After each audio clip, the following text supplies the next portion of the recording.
Dövlət Su Ehtiyatları Agentliyinin tabeliyində olan Qazax su meliorasiya sistemlərinin idarəsi rayonun 18.970 hektar kənd təsərrüfatı bitkiləri əkilmiş, pay torpaq və həyətyanı sahələrinin suvarma suyu ilə təmin edilməsinə xidmət edir. Bu sahələrin suvarılması üçün 5 mənbədən Ağstafa çay, Coğaz çay, İncəsu çay, su anbarlarından Kür və Xıram çaylarından su götürülür. Qeyd olunan sahələrin 7160 hektar mexaniki üsulla, yəni nasos stansiyaları, 11810 hektar isə öz axımı ilə açıq kanallar və arxlar vasitəsilə suvarılır.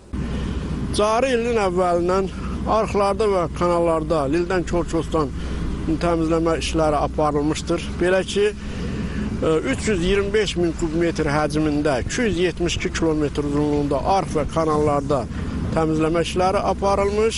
Eyni zamanda 63 min kubmetr həcmində çay məcralarında, Kür çayı, Ağstafa çay və Coğaz çayı məcralarında tənzimləmə işləri görülmüşdür. İdarənin balansında 22 ədəd nasos stansiyası mövcuddur ki, bundan 20 ədədi fəaliyyət göstərir. Hazırda nasos stansiyalarında da cari təmir işləri aparılır. Fermerlər bu il olduğu kimi növbəti 2026-cı ildə də əkin sahələrindən bol məhsul gözləyirlər.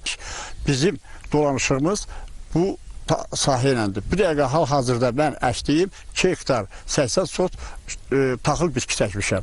Qazax su meliorasiya sistemlərinin istismarı idarəsi şəhər əhalisinin keyfiyyətli və dayanıqlı su ilə 24 saat fasiləsiz olaraq təmin etmək üçün gücləndirilmiş iş rejimində işlərini davam etdirir.